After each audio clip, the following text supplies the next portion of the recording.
tayo mga idol.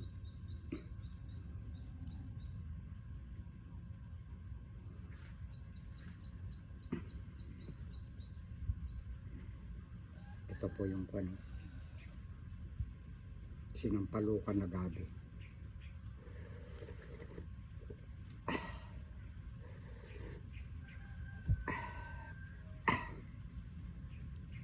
Kunti lang po yung kanin ko. Wala po ako sa kondisyon kumain.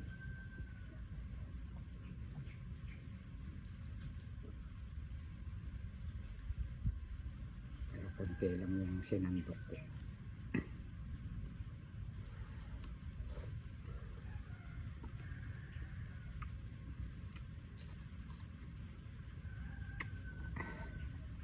Apat lang yung kinuha kong silo.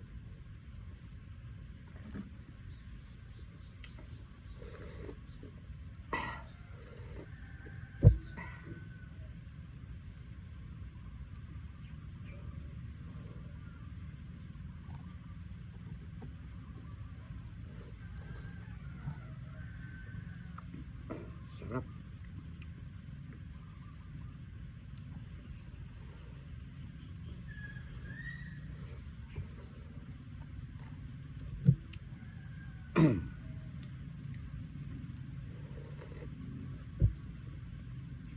Ganito po ang tinalakihan namin ng mga magkakapatid.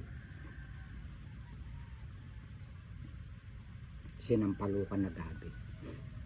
Wala akong natandaan nung kami maliliit nagluto ang mga magulang namin ng gata. Wala akong matandaan.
Alam niyo mga idol, may ikukwento ako. Medyo mahirapan ako na makapag-move on. Dahil naganap po ang hindi dapat maganap.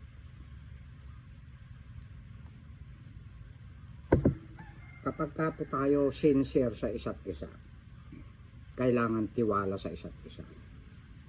Si Direk tiwala ako.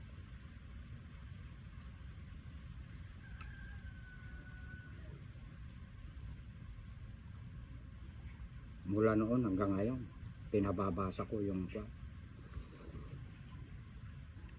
nilalaman ng messenger ko.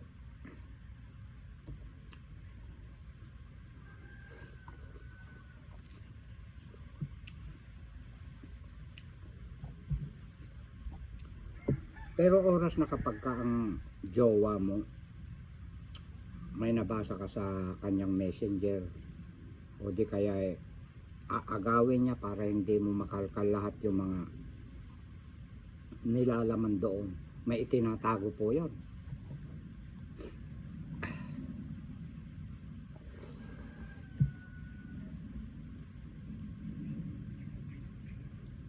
Kapag ka ang isang tao may itinatago na hindi maganda, lilitaw at lilitaw yan balang araw. Hindi po pwedeng may natin kayang itago.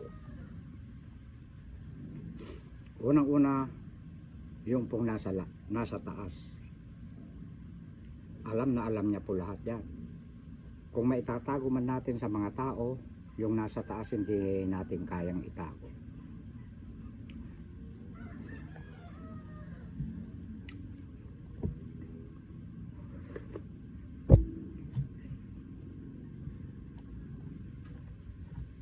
Nung nauso ang cellphone,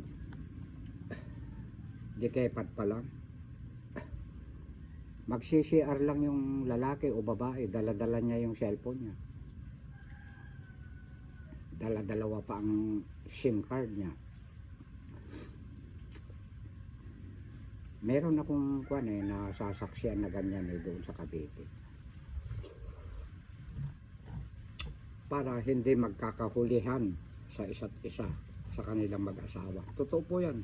Hindi lingid sa inyong kaalaman. Marami pong nangyayaring ganyan. Pero hindi ko nilalahat. Noong nagkaroon na po ng cellphone, nagkaroon na po ng maraming kasalanan ng mga tao na hindi marunong gumamit sa cellphone. Kasi ganito yan eh. Ite-text mo lang eh. Magkita tayo doon sa ganun-ganun. Magaganap na, hindi dapat maganap. Totoo po yung kwento ko na yun. Pero kapag ka ang dalawang magkarelasyon naman, wala siyang itinatago, ipapabasa niya lahat.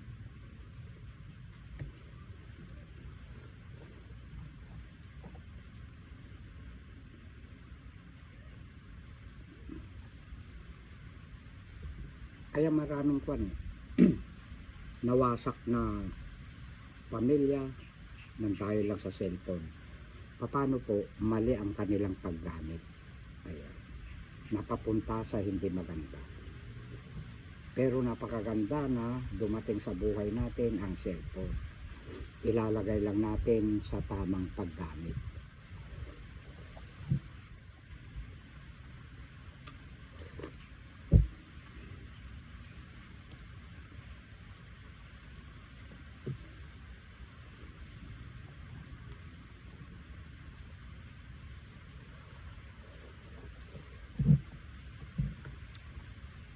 Yung mga matatalinong mister ang nakalagay na kanya pangalan ng babae. Kasi ang mga misis, pangalan, ano ba yung sinabi ko? Yung mga mister, yung mga itinatago niya ng mga chicks niya, ang nakapangalan, lalaki. Malilito ngayon si misis. Hindi niya papansinin yun. Ang kakalkalin lang ni misis, pag tulog na si mister, yung pangalan ng mga babae. Ayan. At ganun din yung babae. Hindi siya maglalagay ng pangalan ng lalaki. Puro babae. Ganyan. Kaya merong ganyan eh. Magkasintahan o kaya mag-asawa. May nangyayari pong ganyan talaga. Aminin natin. Malilito. Ayan. Malilito sila sa isa't isa. Sabi ng babae, mga babae pala yan eh. Ay, mga lalaki pala yan eh. Yun namang lalaki, mga babae naman. Wala kang duda.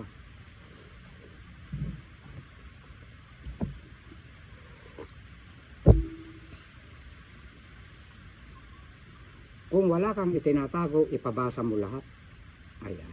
Pero kung meron kang itinatago, aagawin mo yung cellphone mo, may itinatago pa. Lalo na kung i-block mo na. Tapos maghuhugas kamay tayo. Si Direk matalino, magaling sumayko. Ayan. Ako, never na nag-block ako. Pagka merong may babasa.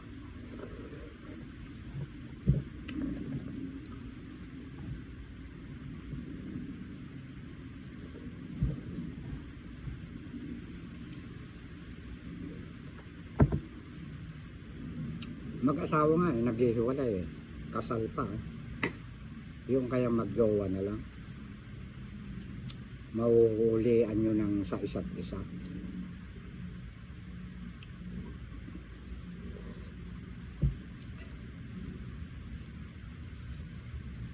Yan po ang kwento ni Direk ng sa tungkol po sa cellphone. Ang cellphone po mabuti po yan. Nasa paggamit lang po natin. Nung lumitaw ang cellphone, marami pong nawasak na pamilya, maraming naglukog, mapababae, mapalalaki. Totoo yan. Paano mali ang kanilang paggamit?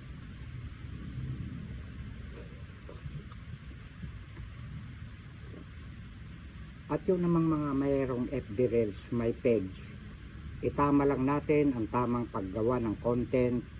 Susuportahan tayo ni Boss M. May pera po dito sa Facebook, kaya hindi basta-basta kung ano-ano na lang ang gagawin nating content. Ayan. Paano tayo susuportahan ni Boss M kung ang ating mga ginagawang content naggagaya-gayahan, wala tayong originality? Tignan nyo ako, wala akong ginayahan, sarili ko ito na pag-iisip. Dahil bago ako matulog sa gabi, nananalangin ako na, Lord, basbasan mo ang gagawin kong content na naman kinaumagahan. At saka walang edit sa akin. Dire-diretso na kumakain ako, may naiwan mang konti, hindi po sayang yun. May aso at pusa ako. At saka yung mga pagsubo ko, totoong subo yun kahit wala ako sa camera, mga idol. Totoo yan, hindi yung ako nagyayabang na kahit mahahabang ganun sorry po yung masasagasaan. Ang tinutukoy ko lang, magpakatotoo tayo. Mas maganda po yung totoo na ipapakita natin ng ating pagkain, nakaharap sa camera, o hindi man ay totoo. Ayan. Napakaraming may FB Reels. Totoo yan. Pipiliin ni Meta kung alin doon ang magandang mga content na totoong na ikaw ay tao. Gets nyo na ba? Yung punto ko, mga kasamahan kong may mga FB Reels, ipagpatuloy nyo pa rin yan. Dahil may pera po dito sa Facebook kay Boss M. Gagawa tayo ng originality natin. Maganda po, may long videos tayo, mayroong short videos. Sa Reels, 90 seconds lang yon. Yung pong mga nabibitin po, malayo yung tubig ko. Naunang na-i-upload po yung Reels, nagre-reklamo po sila dahil bitin daw ang oras. Kapag ka ganun po ang ating mababasa sa mga comment, ibig sabihin sa umpisa pa lang gusto na nila panuorin ang ating content, kaya hinahanap nila yung long videos. Minsan mahirap pong i-upload yung long videos, humihina po ang signal, ganyan. Ayan.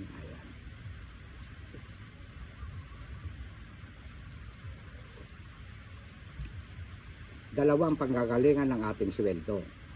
Sa Reels, add-on Reels, yun po ang mauuna. Kapag ka po na-aprobahan na ni Boss M yung long videos, malaki po yun.